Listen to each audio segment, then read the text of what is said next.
you could dwell on the series finale if you want to. I've already seen some people do that, but if you look at the picture overall, the Mets took 2 of 3 from the star-studded Los Angeles Dodgers. Welcome to the Queens Connection podcast, episode 6. I'm your host, Andrew Patton. This is a production of Patton Sports Creative, and we are joined by Mr. Corne Hoogeveen. Corne, good afternoon over there in the Netherlands. How are you today? Doing well. Series win. That's all. What's all about, people. I don't care if we lost that last game 5-4 or like we did right now 10-0. It's still a series win, and you take a series win against the Dodgers on the road. We have now won against the Braves and the Dodgers, arguably two of the best teams in the majors on the road. So hopefully the Mets can win another series on the West Coast against the Giants. That would be great. Well, it certainly would, as they already took 2 of 3 from the Dodgers, which was your prediction. So we'll have to give you props for that, as you were spot on yet again. But that Friday night game, there's a lot to talk about with that game. I think. I mean, the first 2 games in the series, really, there was a lot, not just because the Mets won, but there was a lot of talking points. So let's start off with Friday against the Mets face Yoshinobu Yamamoto, who a lot thought was going to be a Met this offseason, but decided to stay or go to the West Coast with the Dodgers, play with Otani, and the Mets got to him pretty early. As in the second inning, they got 2 runs, one of which came on a DJ Stewart home run. So DJ Stewart continues to swing a hot bat, and though we had talked about on previous episodes, DJ Stewart potentially being the odd man out when JD Martinez comes back, which sounds like, if all goes well, could be when the Mets get back to New York to play the Cardinals. But DJ Stewart, if he keeps swinging this bat, it's going to be hard to have him be the odd man out. Yeah, there's no way that DJ Stewart will go down now. We mentioned last week, he has the Mets best OPS right now in the lineup. So he's there to stay. You can use him off the bench to be a left-hand power bat. We have some spots, maybe for a guy like Harrison Bader or something like that. If you need a home run, you can bring in DJ Stewart. There are spots for him to play. Even like he isn't a very good outfielder, but you can put him there if needed. So it's not like you have a bench player who just bats. You can play him in the outfield when there's a need. So he's definitely going to stay. Yeah, appear that Zach Short will likely be the person that gets. I believe he's out of options. I heard, so he probably have to be designated for assignment. But you talk about Harrison Bader. He also drove in a run in this game. He went 4 for 5 in this game. He didn't make an out until his last at bat of the game. So Harrison Bader, who had a really good series against the Pirates, carried that over to begin this series in Los Angeles. So the Mets put 2 up in the second inning. They also put 2 up in the third inning as Starling Marte had a double that was preceded by a Brandon Nimmo walk. So the Mets had 2 runners in scoring position. Pete Alonso drove one in, and then DJ Stewart finished it off with a sac fly. So the Mets are up 4-0 on Yamamoto. And Yamamoto, for all the talks about he's got nasty stuff, and which he did show as he started to settle in. Because really after that inning, I thought he pitched really well for the Dodgers. Uh, but Yamamoto, like we were talked about, was a name this offseason linked to the Mets pretty early on. Obviously, the Mets didn't land him. Uh, Only a couple starts into his major league career, but this is our first time seeing Yamamoto. What did you think? Like with Senga last year, who got off to a little bit of a rocky start, but that was more with walks. Yamamoto is getting hit hard on his fastball a little bit. The Mets jumped his fastball early. This DJ Stewart home run was on a fastball. I know Marte hit the first pitch fastball in the first inning that almost went out. So they hit it the fastball, and early on, Yamamoto had a pretty swing and miss curveball, but the Mets adjusted to that pitch and started to hit his curveball. I think Pete Alonso's hit was on the curveball. Um, I think his pitch selection, knowing that the Mets hit those 2 pitches fairly well in the outing, was interesting. As after he allowed the 4 runs, he went to his splitter way more often. And I think in that 6th inning, if I remember correctly, he struck out two hitters on that splitter, and um, that was the pitch that gave the Mets the most trouble in his outing. And he went to the splitter more often later in his outing against the fastball and the curveball. So they did pretty well on those two pitches. I found that interesting, and they didn't necessarily do well against the splitter, but overall, you can be pretty happy to face a guy who turned your $325 million deal down. And I mean, he wasn't awful, but we rocked him a little bit for 3 runs, 3 earned his 6 innings, so that was tremendous. Yeah, and as Yamamoto started to sell in for the Dodgers, they started to get into the action with the offense. They got a run in each of the fourth and fifth innings, so the Mets were up 4-2 going to the sixth. Sean Manaea got to start for the Mets today. He went today, Friday, and he just went the 5 innings, 4 hits, 2 runs that were both earned, 3 walks, 3 strikeouts.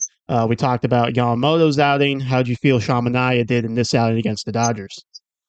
It was another Mets outing, like we have seen a lot so far this year, where they limited the damage. And it feels like that this pitching staff, most of the times, is just doing that. They don't give in when they walk people, they are in trouble.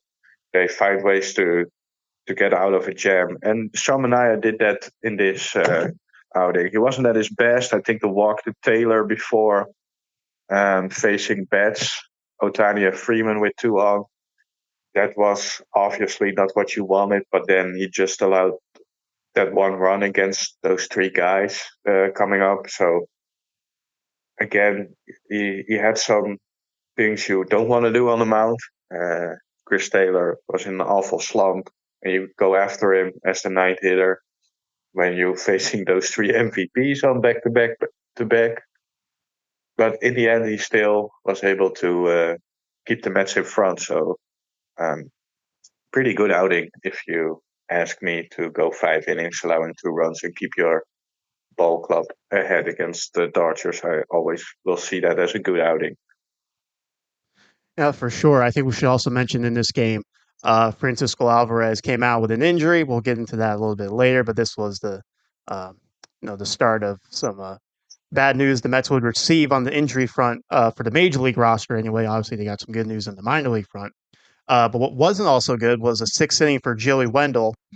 So he struck out to end the sixth inning, the top half, after Bader got a 2-out single and then stole second base. So he went down, got called out on strikes. So he went down looking, not swinging.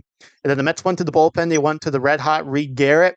Unfortunately for Reed, his command was off, I thought, in this outing. But Joey Wendell also didn't really help him in the field as the first batter, Will Smith, reached on a throwing error or a fielding error by Joey Wendell. Then a ground ball by Kike Hernandez. It looked like the Mets could turn a double play after a Teoscar Hernandez pop out. So it would have been an inning double play. Maybe more likely to get the force out at second base.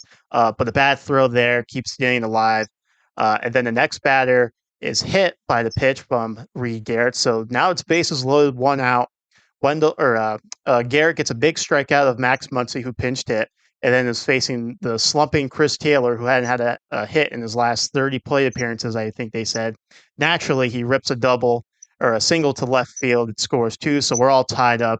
And the rough outing for a little bit of a rough outing for Reed Garrett, but obviously the highlight was Joey Wendell's defense, and that's been a little bit of an issue, I think, this year for a guy who's came in with the mantra of being a really good fielder. Was the Luis Guillorme replacement? Um, but he's had some costly errors. You go back to the Tigers game, you go to this one. What do you think's going on with Joey Wendell, particularly in the field right now? Yeah, it's odd because I think Joey Wendell right now, I think he's hitting over 300 right now. So quietly, he's having a pretty decent offensive season so far. But you don't have him for his offense necessarily. I think you have him for his defense mainly. And over the last 3 to 4 years, he's actually been a pretty good defensive player if you look at the metrics. And now Joey Wendell makes it's probably pretty big reason for the Mets being the worst team according to defensive run saved so far, with the catching Joey Wendell and Zach Short. I think those three guys are arguably the guys you have, like you mentioned, you have for your defense, but they haven't performed, and I have no idea why Joey Wendell. It's not like Joey Wendell wasn't um, a part-time player last year. I think he was, and he still provided solid defensive numbers. That's why the Mets got him again. That's why the Mets got him for this year's his defense. So he did show that last year, and he was used to being a part-time player. So yeah, I have no idea what's happening with Joey Wendell. The throws are off. Uh, the fielding was a lackadaisical first fielding error, which didn't look like it was a very difficult play to field, but he wasn't able to. So it's tough. Um, I do believe that Joey Wendell obviously has the track record of a better defender. To me, it's bound to happen that he will get the defense going, but so far it's not been pretty for him. No, and with a team like the Dodgers, you give them like a digger cat. You give them 9 lives, you're going to take advantage of an opportunity eventually, and they did. But we can say the same thing about these Mets right now. They got an opportunity in the seventh inning in a tie ball game. Starling Marte reached on an error from Mookie Betts, and the next batter was Francisco Lindor, and from the left side of the plate launches one into the bleachers. His first extra base hit as a left-hander this year. So the Mets are now up 6-4, and that was just such a big home run and at such a good time for Lindor to potentially come out of this slump from the left side. Just a huge, huge hit from a player that we'd really like to see get it going from the left side of the plate. Yeah, 100%. And it seems like it's an every year thing there where Lindor struggles a bit to find his groove from the left side, and every year it's the same that at some point you'll see a vicious swing, and I think Lindor had a vicious swing on that ball we didn't necessarily saw over the first couple of series. It went out of the ballpark. We saw his reaction. Um, Lindor actually, since the standing ovations at Citi Field, is doing a very good job hitting. I thought I saw he hit 331 before last night's game on a tweet. So that works. So kudos to all the people who were giving him standing ovations at Citi Field, because for Trey Turner it worked, and for Francisco Lindor it works. So please stop booing your own players and do this instead, because it worked for Francisco Lindor. And I love the reaction. I love the Marte hug after he went into home plate. It was truly a hug from, see, you get it back going, and you needed this, but now we're rolling. They sure would, and the bullpen was rolling as well. In this outing, for Brooks Raley came into pitch the seventh, got the first two guys out, Otani and Freeman. Will Smith had a double, two-out double. So Teoscar Hernandez came up to the plate as the tying run, but he reaches on catcher's interference, which we've seen a lot this year with the Mets. I mean, really in baseball, catcher's interference feels like it's happening a lot more often, but particularly with the Mets, especially with Narvaez behind the plate. I feel like this is not the first. I don't think this is the first occasion this year with him. So now the Dodgers have maybe a bit of a 2-out rally going, but James Outman flies out to end the inning. And Brooks Raley solid yet again. Obviously, we got the news before the Sunday game that with some left elbow inflammation, he just thinks it's going to be the 15-day stint, nothing more than that. But Brooks Raley, we talked about him being really solid last year. He might be outdoing himself this year. Yeah, 100%. Using a slider more, as they mentioned on the booth, and maybe that's a little bit par. I'm not a doctor or anything, but maybe using the slider more is a little bit partly um, the elbow causing the elbow issue. However, yeah, the last year I read somewhere that he had elbow inflammation and had 2 weeks off. Maybe it's hopefully just a 2 week thing, because he has been out of this world so far. it's easy to watch Brooks Raley right now because you have a feeling that he's not going to falter. And even against this tough lineup, I felt pretty easy that Friday game that the Mets are going to pull it off. So not a tremendous job. One thing I want to say about Narvaez quickly, I think a little bit lost in that bad sixth inning was that he blocked three balls from Reed Garrett, who was struggling with his command, like you mentioned. One backhanded play where he did a tremendous job getting that ball, and at that point saving a run. Unfortunately, in the end, that run scored, but I think it's lost in the shuffle a bit. That we see Narvaez having trouble with his defense so far. So I also think we have to mention the three great blocks he had, and at that point it could be three huge blocks. Um, Unfortunately, like I mentioned, didn't happen. But he also helped keeping the team tight in that inning with a struggling Reed Garrett behind on the hill. Because I think if he doesn't block that thing, maybe Reed Garrett is adjusting his pitches because he doesn't feel safe throwing those nasty off-speed pitches. So it could come a whole different way without those blocks. So kudos to Narvaez on that part, batting with another catcher's interference. But it's probably more a organizational thing that they want to sit him close than maybe Narvaez's fault. Yeah, very possible. And obviously, it did get overlooked because I completely forgot to mention it. Something I also forgot to mention was after the Smith double in the seventh, the Mets went to Ottavino to get that final out. So we have to give Ottavino some credit for that as well because he pitched more than one inning. He pitched the eighth inning as well, so he won an inning in the third in this outing. Yeah, definitely. Although that Outman pitch was a Riley Green hanging breaking ball that Outman just missed. So we were he was a little bit lucky on that pitch, but he got through that eighth inning with ease. And another, high leverage eighth inning against a good team. If you get it out, if you get through it with ease, it's he still did a good job, but that was definitely not the pitch he wanted to throw on Houtman, who hit a deep fly ball, but we just got away with it. Yeah, and you talk about him having a really solid eighth inning. Probably helped that the Mets tacked on two more runs to give him a little bit of well, he could breathe a little bit easier when you're up four compared to two. A two-out rally for the Mets as McNeil and Bader had singles. Wendell struck out, so they were two away after Narvaez led off the inning to make an out. But the Brandon Nimmo walk and Marte drove in two.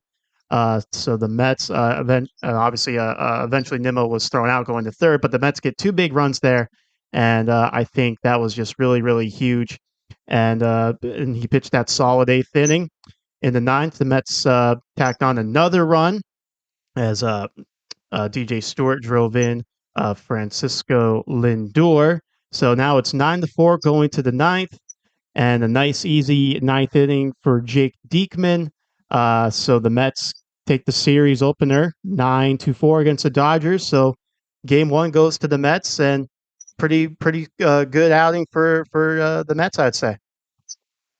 100%. Overall, I think it still was a pretty sloppy game, but winning against the Dodgers and Yamamoto, I mean, it's pretty sweet. With what happened in this offseason, I really wanted this game.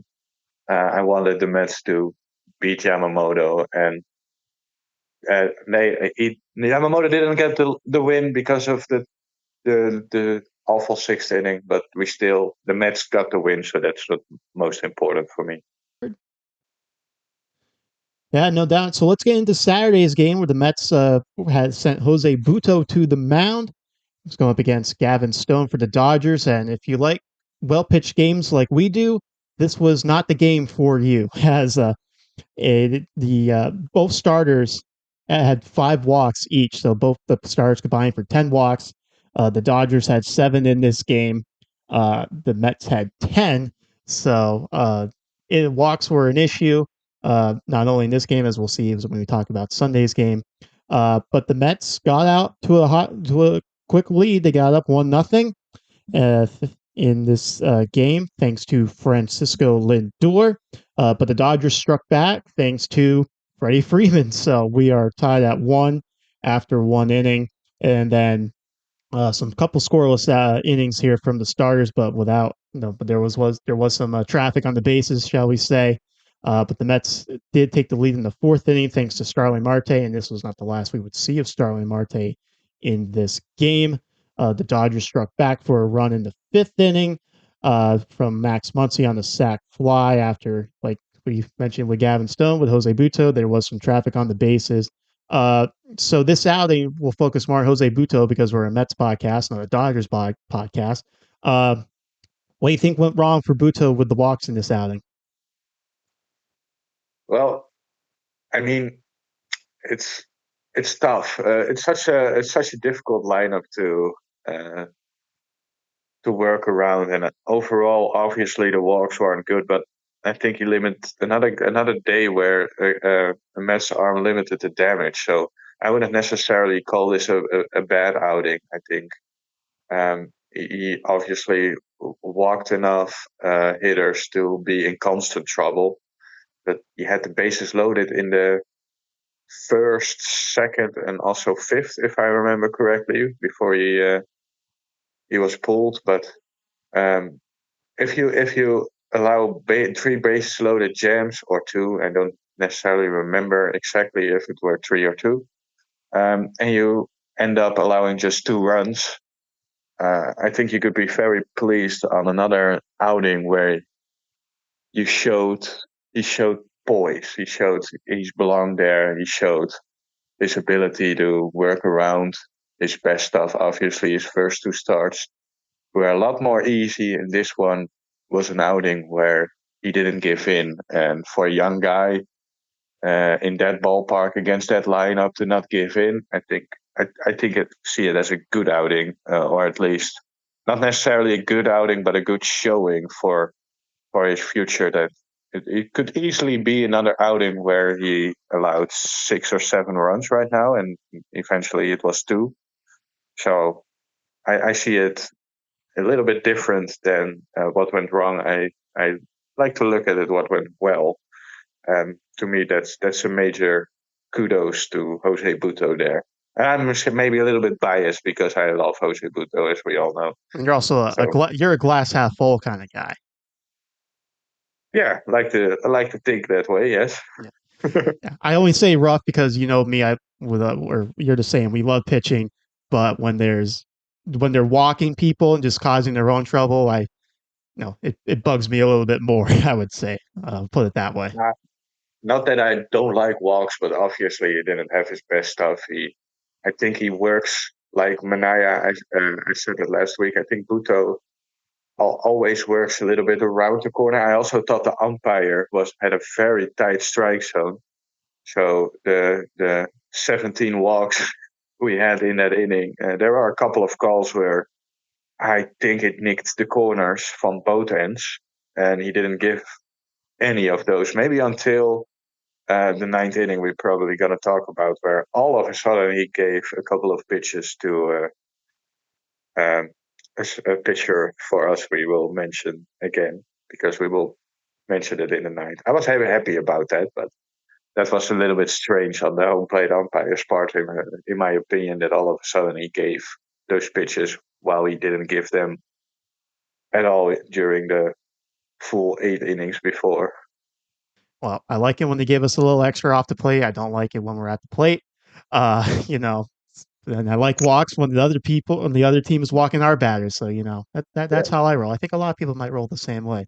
But let's go to the sixth inning that led off with a walk. Zach Short pinched hit for Joey Wendell.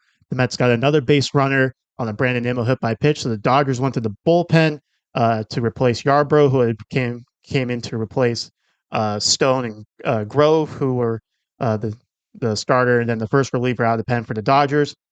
And Starling Marte goes dead center on a 3-run homer to put the Mets up 5-2.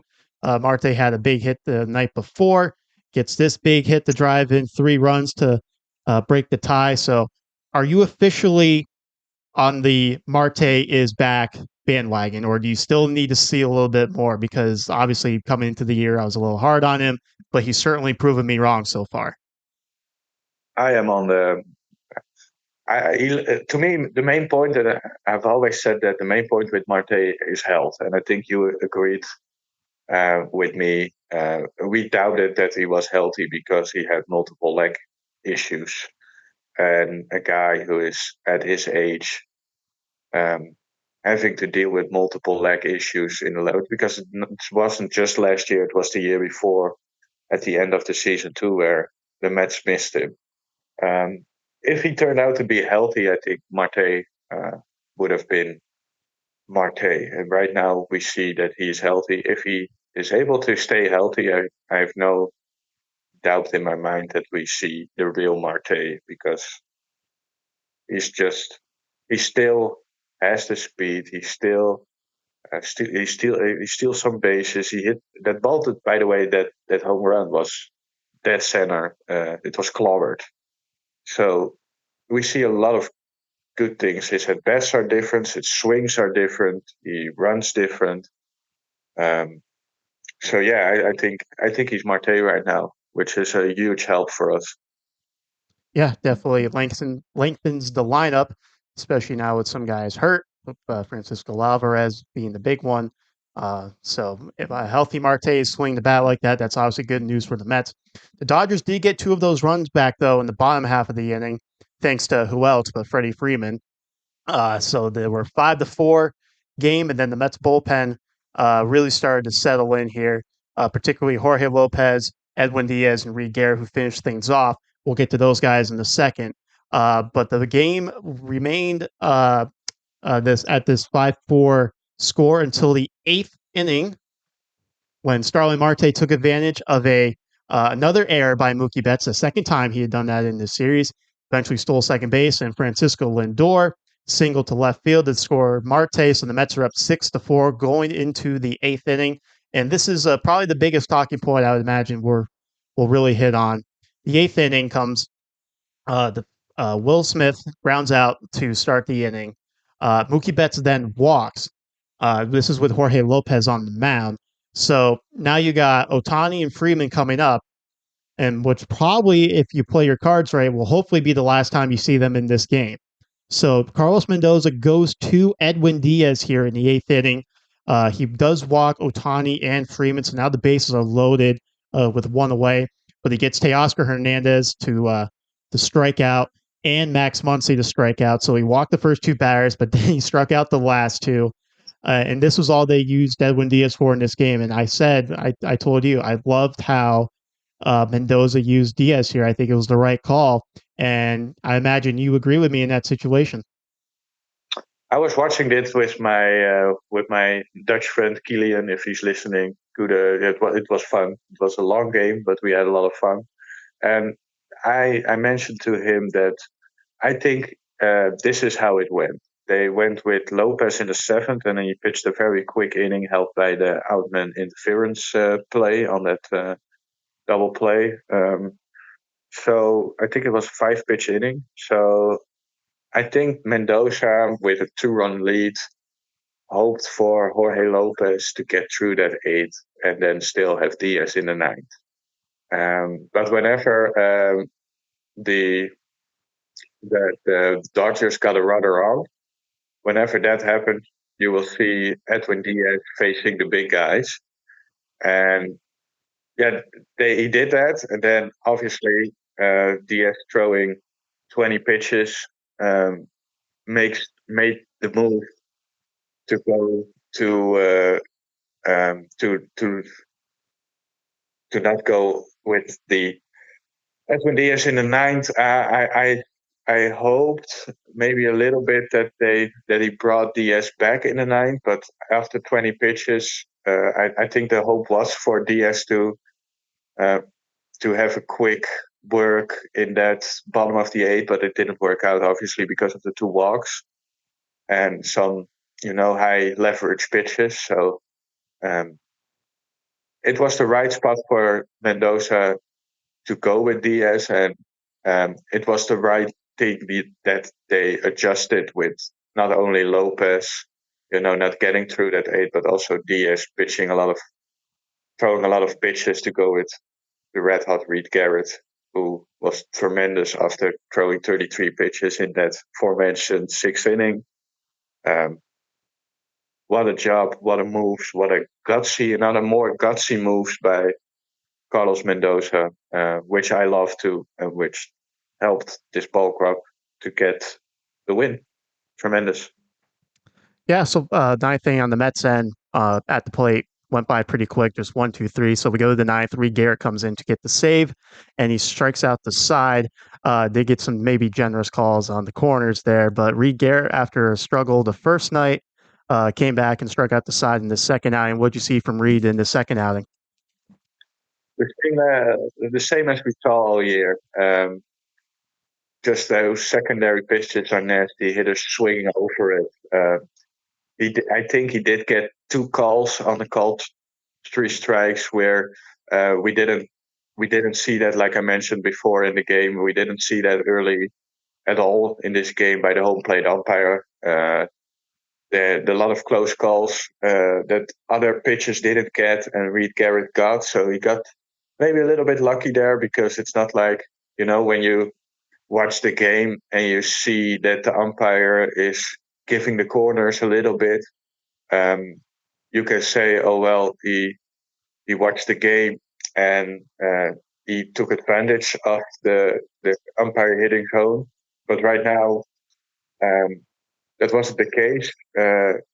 So he got a little bit lucky there. I was obviously extremely happy that the umpire gave those two calls, because those were pretty big calls. But in the end, it still worked and got the job done. And um, we saw what Reed Garrett did. And by the way, that reaction by Reed Garrett was pretty awesome. He's been a so-called blessing so far for the Mets. Blessing is probably a good word, an unexpected blessing, definitely. So let's get to this finale. Just not, I mean, well, I mean, there's something to talk about, but not really a whole lot. They ran to Tyler Glasnow, who has been the Dodgers' best pitcher this year, and we showed you why. He went 8 innings, struck out 10. Mets didn't really get a whole lot of chances against him until late in the game. And they weren't able to capitalize. And Adrian Hauser got the start in this outing.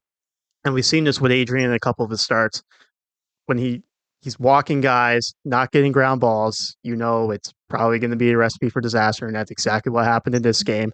Goes 4 innings, 7 hits, 8 runs, all earned. The 4 walks and 3 strikeouts, including the Otani bomb.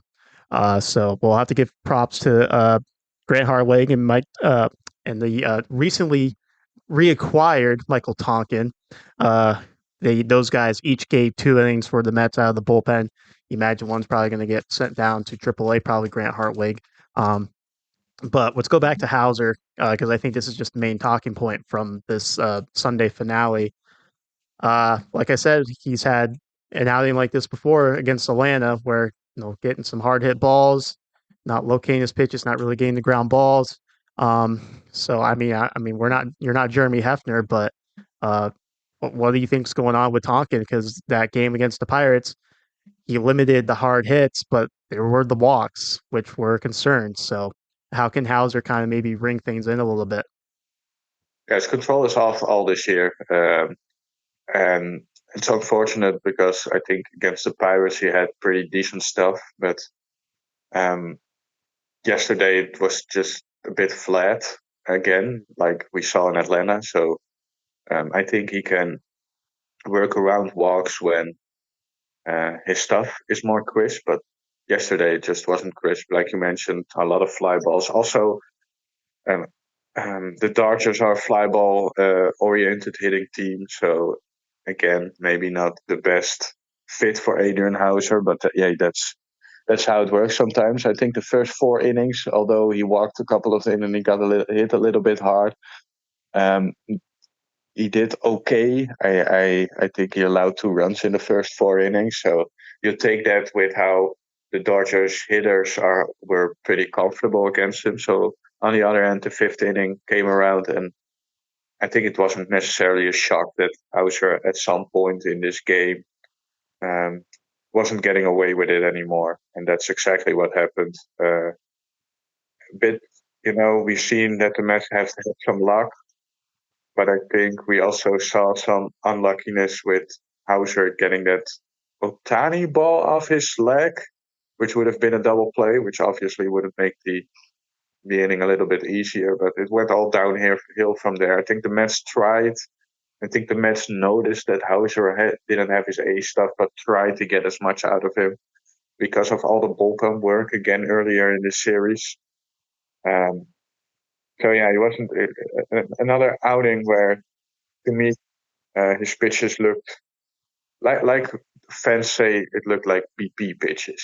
Uh, Another outing where his sinker just wasn't sinking, didn't get ground balls, as you mentioned, is a major concern if you watch Adrian Hauser early. If he gets ground balls like he did against the Pirates, although he walked five, he did get ground balls there. He will be fine, but if he doesn't, it's going to be ugly, and eventually it did. Yes, you play with fire with this Dodger lineup. Sometimes you're going to get burnt. That's exactly what happens Exactly. when you walk guys, and you got three MVPs hitting in a row, and they're going to take advantage of it. Even though they didn't the first couple of games, they did this last game. No, honestly, I think we did get away with a lot in this series. So it could have been way worse, but hey, 2 out of 3 is pretty darn good. Yes, even though it ended on quite a sour note, 2 of 3 from the Dodgers in at Dodger Stadium. You're going to take that any day of the week. So before we get into the Giants series, let's talk a little bit about the minor leagues. There were some guys that really jumped on your radar throughout this past week at many different levels. So, usually we go back and forth, but I'll let you take this segment with the minor leaguers. There's someone from Binghamton I want to talk about because we did see him in some major league outings and spring training. But there were a lot of guys for you that stood out this past week of minor league baseball. Yeah, it's mainly because I had some opportunities to watch some minor league baseball, which isn't always the case if the Mets or if I am sleeping during the night, or if the Mets play on the same time. And obviously, with the West Coast um, teams we face in, there's sometimes some opportunities to watch some minor league teams and some minor league guys.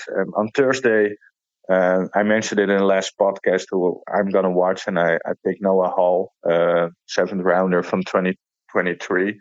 And I have to give some kudos to Ernest Dove, who um, saw my tweet about Noah Hall that I'm going to watch him, and gave his insight. And he said that his sources like him a lot, like the Noah Hall a lot. So I was watching his game, and I wasn't necessarily overly impressed. But one thing I did saw is that Noah Hall throws a lot of different pitches. He had a fastball around to 91 and 93 miles per hour with some sinking action, a slider, a changeup, and I also thought I saw like a low 90s, high 80s cutter. So to me, having a guy who was just drafted be able to throw all those pitches in the zone and for strikes was pretty good.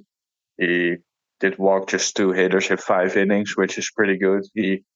But yeah, I think he did lack some upper level swing and miss. So I'm very curious how he will rise through the minors. Missed up on his arm side a lot. So his control wasn't that pinpoint at times, but overall, still 5 innings of work, 4 hits, an earned run, 2 walks, and 3 Ks.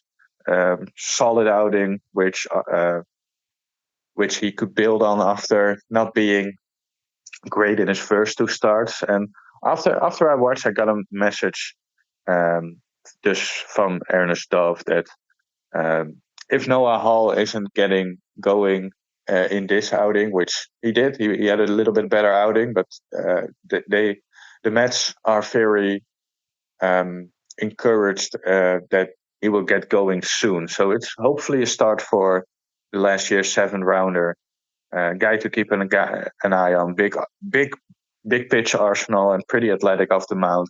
Got some ground balls. Um, so yeah, to me, I wasn't overly impressed. But hey, if the Mets sources and the Mets pitching like Noah Hall, who am I to say that it will turn out different? So definitely gave me another look, or maybe a little bit deeper look at Noah Hall as a guy who I definitely going to keep my eye on for the next years he's in the organization. Yeah, obviously, these young arms that they've drafted the past couple years, they're starting to work their way up through the system. Some are in Binghamton. One guy in Binghamton I'd like to talk about was a Rule 5 minor league pick from the Pirates. That's Wilkin Ramos. We saw him couple times during spring training, get some big league outings, if we want to call him that. And he showed some stuff there. He's got a little bit of a sidearm action. I think maybe they technically call it three quarters, um, but very interesting arm. Does have some velocity in that arm. In four outings this year for Binghamton, he's pitched 7 innings. He has a .57 WHIP. His batting average against is .160. He's 4 for 4 in save opportunities, including multi-inning outings to get saves. So his first outing this year, April 6th against New Hampshire, got to save 3 innings, and then most recently his last outing in the Rumble Pony Series with Reading, he pitched 2 innings to get the save. So a guy who can close the door late, but if you need him to go a couple innings, also got that in his back pocket too. And like I said, it's a guy we saw, in a big league camp. Bring him over from the minor league field. So Wilkin Ramos, he's in Double A Binghamton, so he's not too far away if he keeps pitching like this. Come June, July, he gets that promotion to Syracuse, and he's not too far away from potentially making an impact on the big league bullpen. Oh, and we have seen in the major leagues that getting different arm angles in the bullpen is always a plus. We saw that with the Rays. We see that with the Rays a lot of time that they like having a little bit of a different arm angle bullpen. Um, if he is able to control, I think that was we also saw a little bit in spring training that control can be an issue for Wilkin. But obviously, side armor, pretty good stuff. I'm excited, and there are so many. I wrote down Paul Gervais, who struck. We also saw Paul Gervais a couple of times in spring training. Another guy who probably has to limit his walks a bit, but he has an 0.63 whip so far for Binghamton with 8 strikeouts and 6 in the third innings with a 1.42 ERA. So he struck out 3 in a scoreless inning on Sunday. I saw on that Thursday game, I saw Justin Lawson, who closed it out, showed a tremendous slider with a perfect 9 with a K last year, 16th round pick. Mostly the relievers, a bit under the radar, late inning draft picks, college guys. So another guy who I looked at and thought was a guy who we can keep an eye on, Justin Lawson.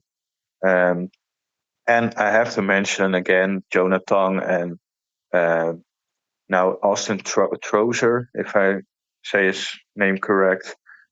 More talented arms in St. Lucie. I mean, St. Lucie, we talk about all those guys in the upper level, but St. Lucie has some tremendous arms.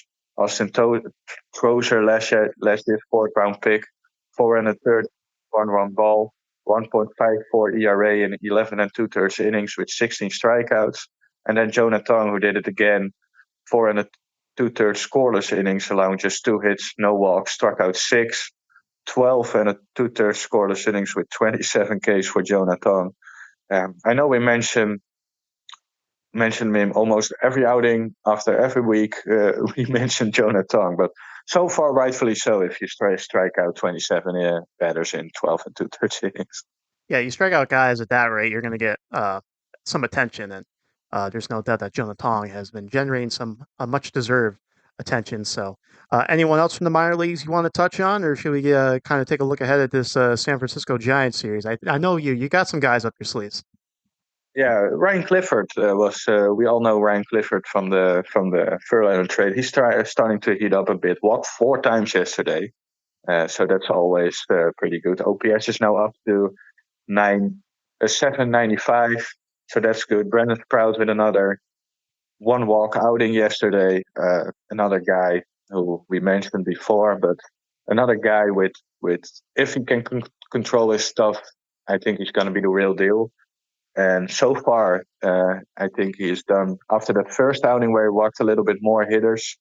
Uh, he's done a pretty decent job controlling the ball in the zone. So uh, yeah, so we have mentioned this in the podcast so much, but I think the match pitching is so underrated, and we're gonna see it come to fruition fairly soon with some upper level arms. But we aren't done after the upper level arms in this system. No doubt. Are you telling me that Buster Met Hater only maybe doesn't know as much as he does about the Mets farm system as he likes to think he does? Buster only doesn't know a lot about anything, and I have no clue why that guy gets attention. So, boom, on this podcast, little sneer to Buster only. No, he has no idea what he's talking about. Well, it's okay for me to hate on Buster. You know, he's a Vermonter, so I can hate on him. You know, but now he's getting international hate. So I, I'm a half commander, so. yeah, because you were here once. All right. Mets and the Giants for a 3-game series out in the Bay. The Mets are going to be throwing their big three, if we want to call it that, for right now. Jose Quintana will pitch tonight against Win. Blank on the first name, Keaton Win. Thank you very much. Came to me. So then Luis Severino will pitch game two. That's the Tuesday night game against Logan Webb. That should be a good outing. And then Yeah, the fun. Wednesday finale, an afternoon game. Those first two are 9:45 Eastern start times. The finale on Wednesday, getaway day, it's a 3:45 Eastern start. That's going to be Sean Manaea, the former Giant, going up against Blake Snell, who has currently having a rough year. We'll put it that way. Yeah, I mean, Blake Snell's probably gonna break out at some point. I heard on the broadcast that Blake Snell didn't necessarily have some outings in the minor leagues, so at some point it will come for him. Let's hope it will wait after Wednesday. And now I have to probably give my prediction. I was going to say, you got to go ahead All and give right. your prediction because I have a feeling we're going to be on the same wavelength here. Maybe I think. depends on how cocky you get, how much you want to push the limit. Wait. When I was cocky, I was right twice. So it's nothing to do with being cocky. To do with being right, Andrew. Maybe you should take that from me and learn to have maybe some good predictions in the future. But I'm gonna say 2-1 series win. The Giants are struggling a bit, but still their ballpark. Logan Webb will be tough to beat. So I'm gonna say win, lose, win. Yeah, I think we're on the same page. I think 2 of 3. Uh, that's what I'm feeling like, and I think we agreed the Logan Webb pitch game is probably the one the Mets might not be able to generate a whole lot of offense in. So if Severino can keep him in the ball game, maybe they can scratch out a run late. Who knows? But if Logan Webb's on, he's really good, sneaky Cy Young candidate. Uh, no, I say two of Yeah, three out in the Bay, and then come home on a 4-2 West Coast road trip. It's mighty good, mighty good. definitely. And if Logan Webb is on, he's also pitching deep into the ball game, so you don't necessarily get into their bullpen. So yeah, that's it will be tough. Obviously, Severino is having a good year, so it's probably the game where I look forward to the most out of the three. Let me say that. Yeah, and then the Mets will come back home and have a weekend series with the Cardinals. And before we get out of here, I guess we got to touch on the City Connects real quick. Those were released last Friday. The Mets are going to wear them Saturday against the Cardinals, and every Saturday except for when they have the Daryl Strawberry number retirement. But they're also going to leave it open for other days, usually pitchers kind of pick what uniform they want to wear when they're starting. So it's very possible the Mets wear these more than just the Saturday games. Everyone's seen them by now, uh, but we'll get your thoughts on it on the airwaves here, out in the open for everyone to ridicule you or praise you with your opinion. Uh, Going yay or nay on these City Connects?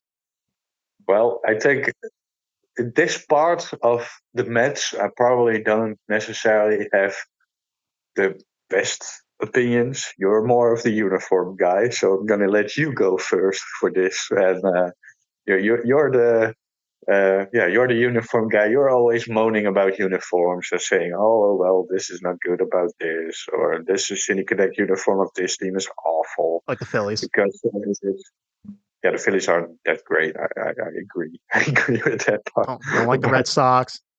Don't like the Nationals. There's a I lot I don't love like. the A lot I don't like. I I'd say like love the 90% of them I don't national. like. Honestly, the best one's Yeah, probably the Braves. That's just because it's their throwbacks. yeah, which sucks because they already have those. It should be something different, Andrew. But oh well, so I'm gonna leave it to we should do a segment with maybe a jingle like uniform man, and then you can talk your uniform thing. So go ahead, uniform man. All right. Well, I'm gonna give these. Uh, I'm gonna rate this as as I send you my favorite GIF, whatever it's called. It's The Simpsons. Meh. Like they're fine. I guess they're okay. I like the hat. The hat's honestly probably the best part, in my opinion. Hundred I percent. just hate.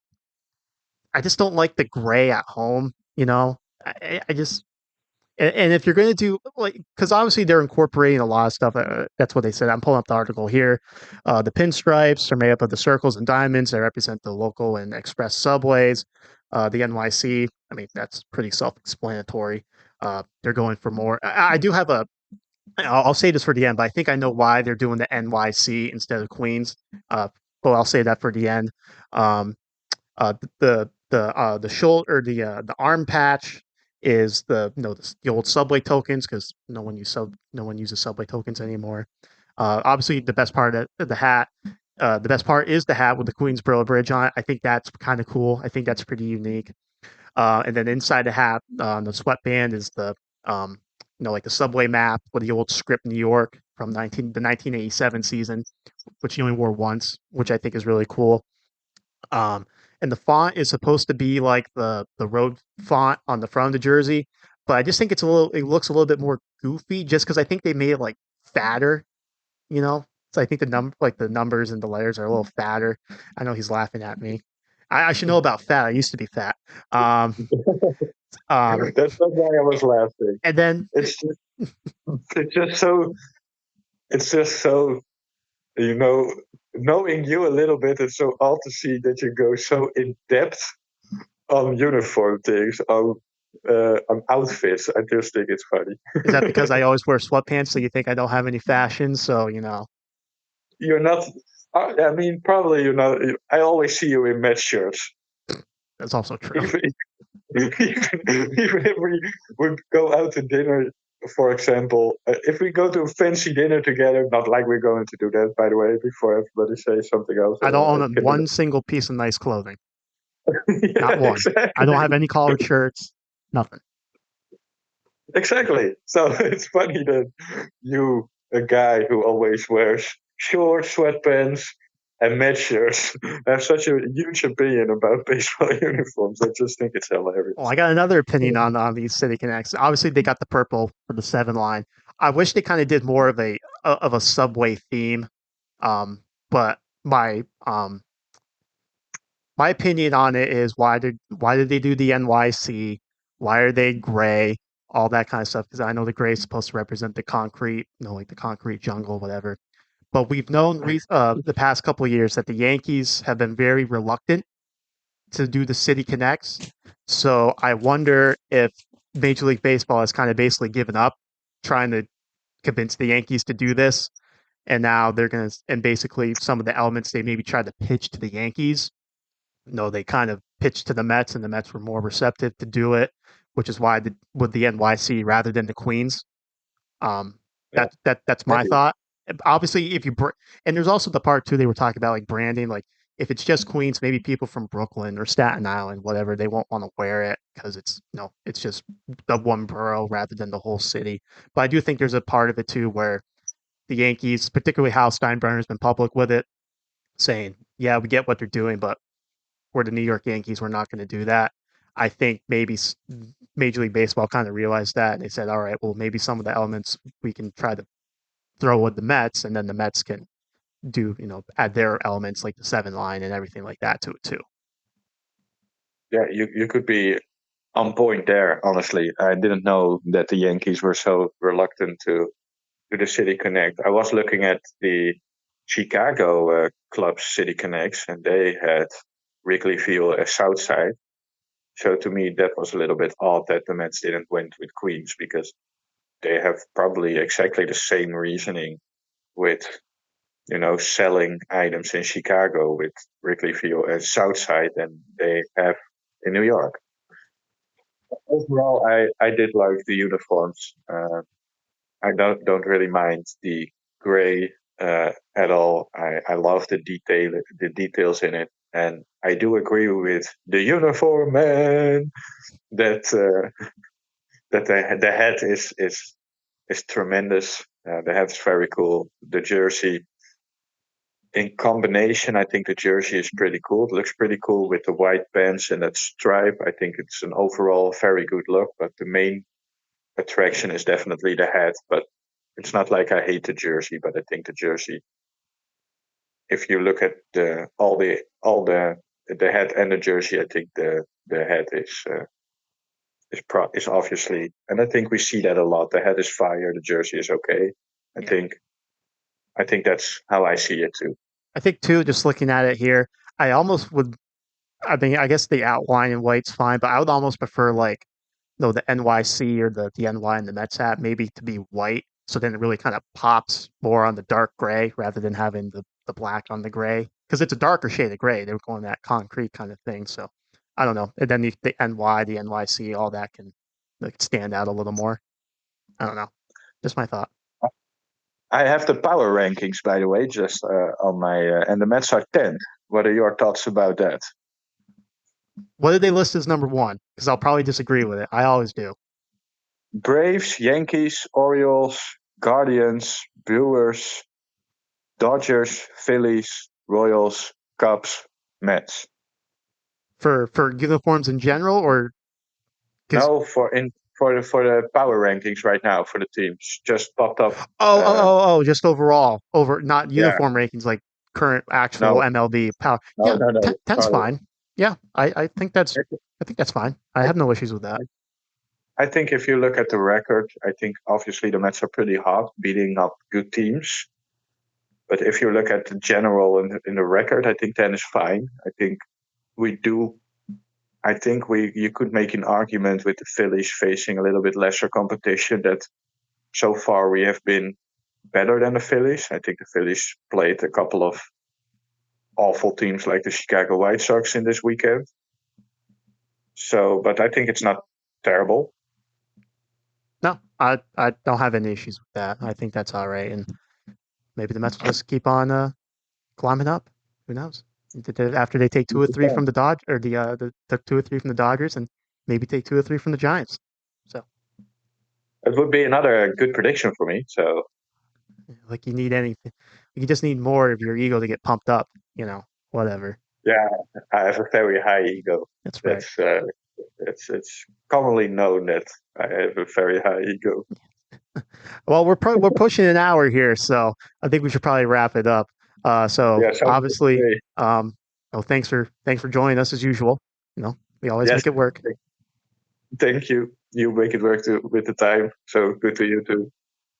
All right. Well, this has been the Queens Connection podcast, a production of the Patent Sports Creative. Follow us on all the social media, Facebook, Twitter. We're also on the YouTube, on the parent page. All our episodes go there. So like, subscribe, review, follow us, all that good stuff.